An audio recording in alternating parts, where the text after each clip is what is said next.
TensMed S82 for NMES or FES. So, power. Tapos, PP4. Tapos, long press P.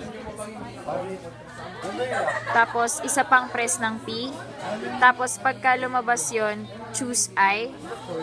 Make sure na SI. And then, kailangan C, continuous. Then, next, kailangan ito ay 180.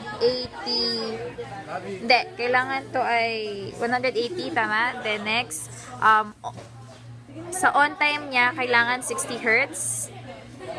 Sa off time niya, kailangan 0 Hz. On time niya is 6 seconds. Off time niya is 10 seconds. Then, sa ramp up, kailangan 2 seconds. Sa ramp down, kailangan 2 seconds. And then, for 10 minutes. Then, press P again. And then, pag na-start ka na ng intensity, start na siya. Then, off.